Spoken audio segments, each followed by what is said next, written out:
Bonjour, je m'appelle Roland Perret, je suis énergéticien en art solaire. Je vous propose dans cette série de podcasts de voir ensemble ce qu'est une authentique évolution spirituelle sous l'angle du pragmatisme et de l'efficacité. Nous verrons cela ensemble sur la base de mes recherches et des résultats que j'ai obtenus. Vous trouverez l'ensemble de mon travail ainsi que des outils à votre disposition sur mon site internet révélationducœur.com. Vous êtes bien sûr libre de rejeter mes propos s'ils ne vous conviennent pas. Je vais essayer de vous décrire une expérience maîtrisée de paix profonde. En quoi cela peut-il vous intéresser? Comment une expérience subjective pourrait-elle vous être utile? C'est ce que nous allons voir dans ce podcast. De quoi s'agit-il? Imaginez un espace infini de bien-être total, complet, qui se superpose aux états de conscience ordinaires, qui permet de vivre différemment tout ce qui nous arrive. Une sensation très présente, très intense de calme insondable, qui permet un regard sur les choses et les événements, dénué de cette sorte de nervosité de fond, de cette tension permanente qui sous-tend tous nos actes. Peut-être voyez-vous ce que je veux dire. Mais avant de vous décrire plus précisément cet océan de lumière, il me faut justifier la validité de mon expérience et en quoi elle pourrait être intéressante pour vous. Le changement d'état de conscience est une expérience que vit tout chercheur un tant soit peu assidu dans ses démarches d'exploration. La très grande majorité de ces expériences ont un point commun. Passé un temps plus ou moins court, elles se dissolvent. Il peut en rester bien sûr un aspect psychologique, un aspect rassurant dans certains cas. Elle peut s'accompagner d'une compréhension de certains concepts ou encore apporter des résolutions à certaines situations.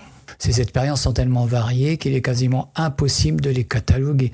Mais la plupart ont ce point commun, elles s'éteignent.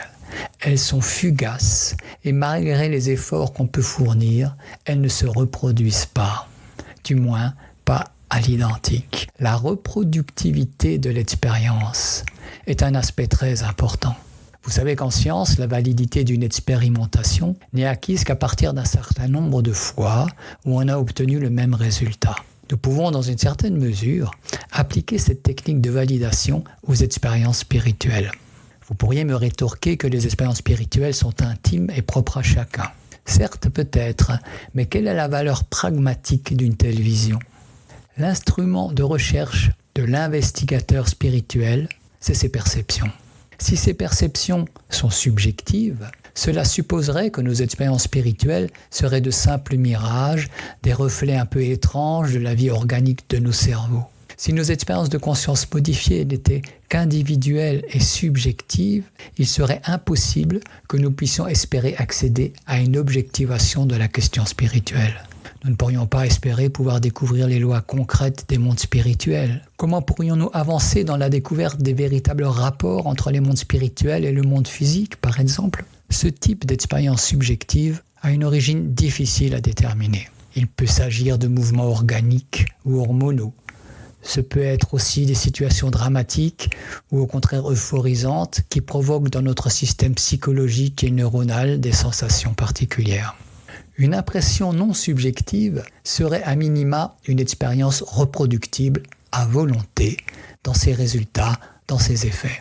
Elle pourrait ainsi être observée, étudiée, approfondie, certes individuellement, mais dont les caractéristiques observables peuvent constituer un terrain d'étude. La reproduction à volonté d'une expérience intérieure a une saveur différente, mais surtout une très grande valeur, celle d'être pratique. Je vous propose un exemple. Imaginez que vous receviez un mail plutôt désagréable, qui laisse supposer par exemple, mais à tort bien sûr, que vous êtes quelqu'un de toxique, de peu recommandable. On s'est mépris sur vos intentions ou vos actes, et on vous accuse d'être malhonnête, par exemple. Imaginons que vous vouliez répondre à ce mail, tenter d'expliquer, de vous justifier peut-être. C'est un exercice difficile, qui demande votre pleine concentration, pour ne pas risquer d'envenimer encore plus la situation. Et vous sentez bien qu'il y a des pulsions qui montent en vous. Ça pourrait être un sentiment d'injustice, de la colère, de la tristesse. Ça peut être toutes sortes d'émotions. Et ces émotions brouillent votre calme, entament vos facultés de jugement et d'analyse. Si vous répondez à ce mail sous le coup de ces montées émotionnelles, il y a fort à parier que vous ne feriez qu'envenimer la situation. Si vous avez un peu de sagesse et de l'expérience de vie, vous pourriez décider de ne pas répondre immédiatement, d'attendre de vous être calmé avant de faire votre réponse. Mais là, dans notre exemple, c'est urgent. Le temps compte et il faut réagir de suite. Imaginez que vous soyez capable de générer cet océan de paix en vous, là, à l'instant, alors même que vous êtes envahi par ces émotions négatives. Le résultat serait une sorte de gémellité. Une partie de vous, la partie gouvernante, est en paix parfaite, goûtant la saveur de cette paix. Une autre partie, la partie gouvernée, écrit sa réponse au mail. Cette partie gouvernée, c'est-à-dire qui a laissé sa place à son moi supérieur, devient capable tout naturellement de trouver les bons arguments de réponse. Pourquoi ?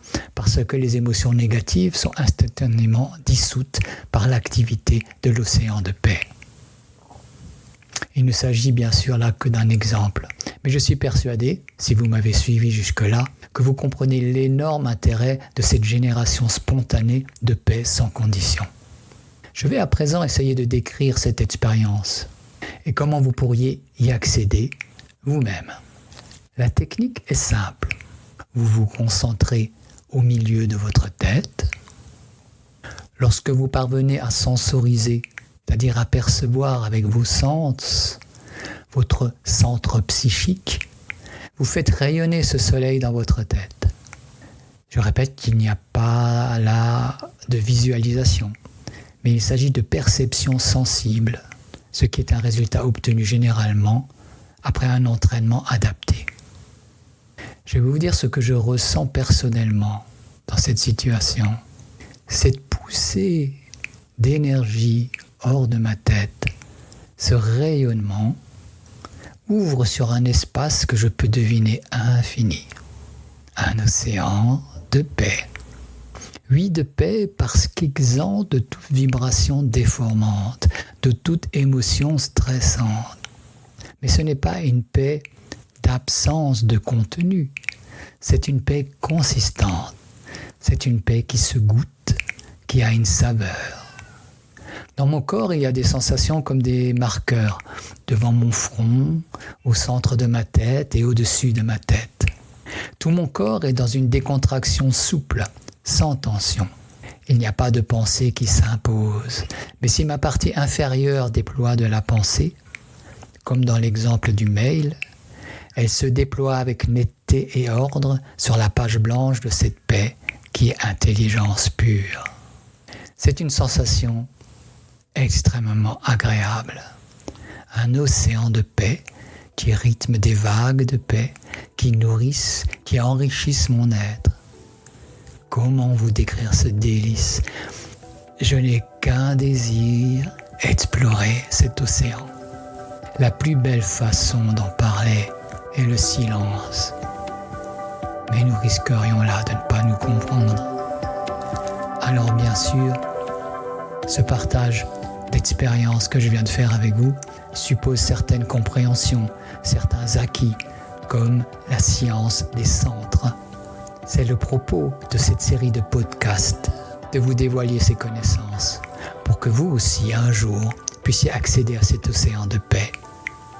Je vous dis à bientôt pour un prochain épisode.